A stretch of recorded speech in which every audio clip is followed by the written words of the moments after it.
The first season was so much about struggling to deal with that identity crisis. We definitely wrote ourselves into a corner a lot.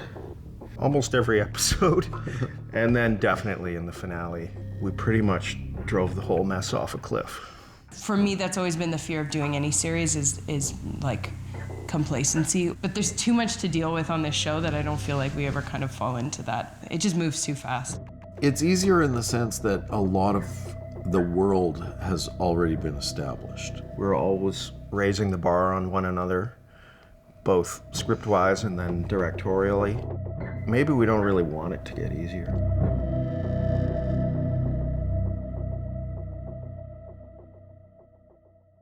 Picking up the season 2 after all the cliffhangers, we got more people, more threads.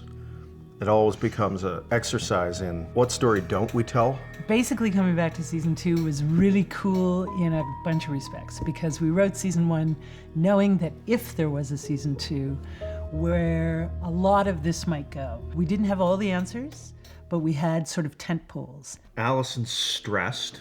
Allison's very stressed. Casima's very sick. And Sarah's freaking out because Kira's been taken. Sick, stressed, freaking out.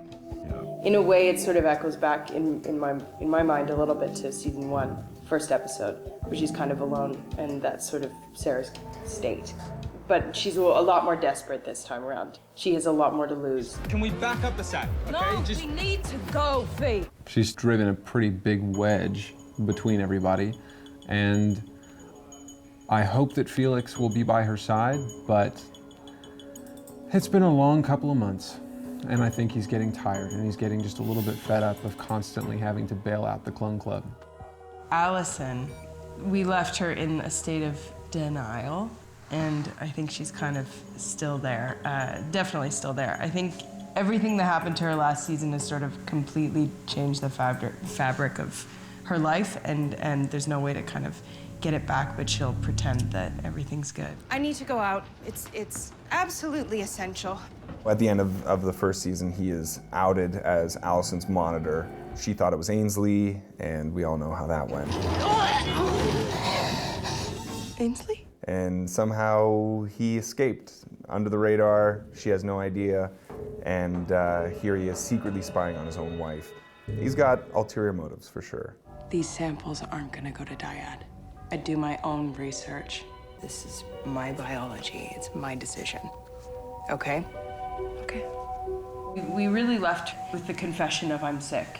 And so season 2 picks up with her facing her mortality, which I find really interesting because Casima, to me, has always been the one that sort of sees life as this fascinating journey. And the relationship with Delphine is obviously in a kind of tenuous place as well. There's so much lying from both sides. There's so much deception, and at the same time, there's so much love and attraction. And, you know, she's been so screwed over by Delphine so many times, and yet she still keeps coming back. She can't stop loving her. And so it's just beautiful. It's romantic and beautiful and complicated. And, yeah. I think the really cool thing about this show is that the problem is not that they're both girls. The problem is that they're both standing on different sides of science. You know, she's with Dyad, and she's, you know, a true lefty science chick, you know, so how's that gonna blend? And the fact that Casima is so smart and makes these emotional mistakes has been a big thing that people debate without finding it unrealistic. I mean, despite the fact that it's a great big clone monitor relationship. Yeah. Good, you made it. Sarah started a little something with Rachel. I'm not sure if you could call it a war, but maybe it is a bit of a war. She kind of becomes Sarah's nemesis to some degree in season 2. She started life as pro-clone. We had her in mind for the end of the first season. We wanted this sort of elite clone, one who felt she was nurtured to be better than all of the others, had this insight that the others didn't. She's a woman who's actually been kind of raised by a corporation, so she thinks differently than all of our other girls. And that's been pretty fun, exploring the new character that we set up last season and She's tough. She's tough. She's a tough chick.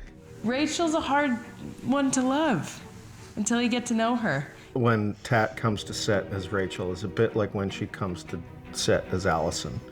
You don't really want to, get too close or you might get your head snapped off. One of the themes, I think, for season 2 is we're stronger together. In order to realize that, I think they have to become a little fractured.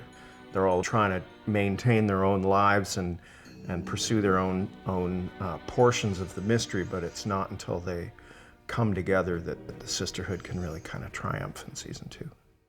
I think now that we've done it once, there's new challenges, there's new kind of depths that we can go to with the characters and new explorations. It's not giving birth to them for the first time, it's now how do we get to know them more and how do we challenge what we know of them. And so that's the new challenge, right, is not kind of sitting back on old notions of who these people are. So it's deepening it and allowing for them to shift. She's smarter than you think. Do one more thing to help her, so I can put a bullet in your head. Paul's in kind of, he's between a rock and a hard place. I think Paul and Sarah have always known that there's very little film of truth to anything they're saying or doing with each other. I think for Sarah, that she fell for him in the way that he seemed to take care of her in a way and offer her comfort and offer her kind of abandon and all these things. But I don't think Sarah ever got too attached to him. I think the betrayal is more like, who the hell can I trust at this point? You never know where his true allegiance lies. And I don't know, that's kind of where Paul was left off from last year. He's kind of left off with Rachel and having possibly to work for her and wanting to help Sarah at the same time. So he's on both sides of the fence, as always. Who is Mrs. S?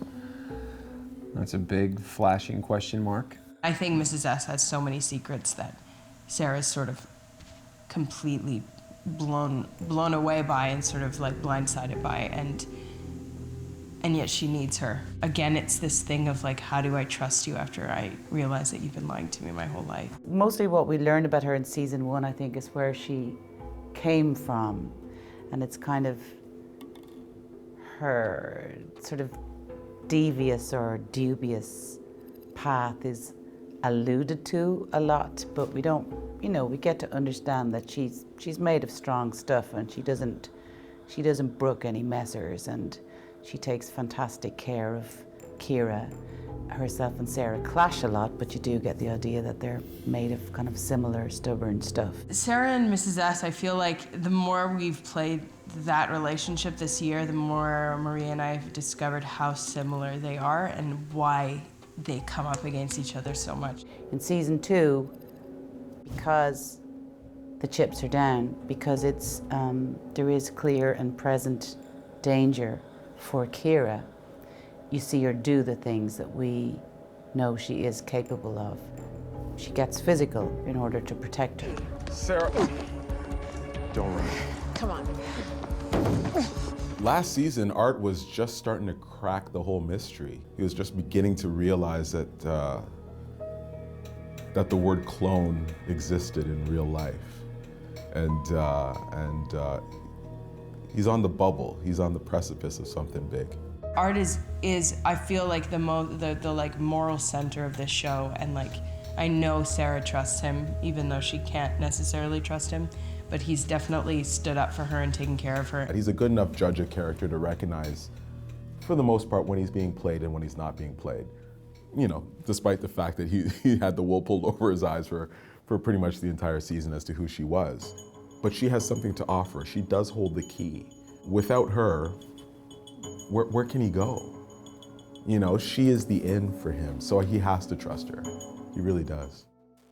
Working with Tatiana is always great. Like, it's always fun. You've got a script, obviously, but you never really know what she's gonna do. I like that quality in her. A lot of the time I know she does a lot of prep, but I think she surprises herself a lot too. But with her main characters now, it's amazing to watch how quickly she can emotionally access those characters. I think my body understands the shifts now, whereas last year it felt like a thing I really had to physically go you know, into, and really, and now my body, it's like it remembers, it has a muscle memory that's different than last year. Tat makes it easy to just respond to the different people. There's no confusion. When she is Cosima, she's Cosima. I go up and I talk to her about a scene. You know, if it's a Cosima scene or whatever, I, you know, start talking about the details of the scene. You can see Tat go to a place where she's instantly accessing it from Cosima's point of view, which is a really, really amazing thing to collaborate with. It's just great just to see the fan response and just how passionate they are about the show. I've had loads and loads of Clone Club encounters online. Clone Club's super active on Tumblr and Twitter and Facebook, and I get really, really kind tweets and some really crazy tweets. I see everything you guys do. I see it all.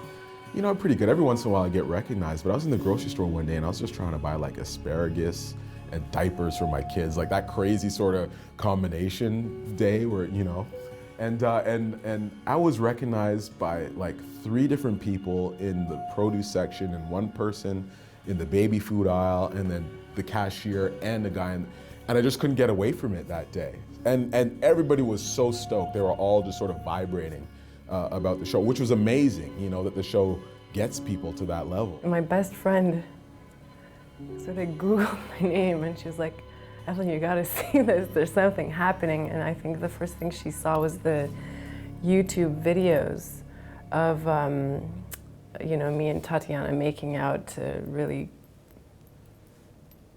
soft, lovely music. And I was like, oh, these people are taking it and making it their own. They're these brilliant, intellectual, sort of cerebral responses to these characters, which is so great because it validates us in a way because we put a lot of work into creating these characters, and it's nice to see that people don't just sort of digest what they're seeing and forget about it. They really take it in. They think about it. They are able to articulate how it affects them, and that's pretty cool because that's a big part of our job too, is being affected.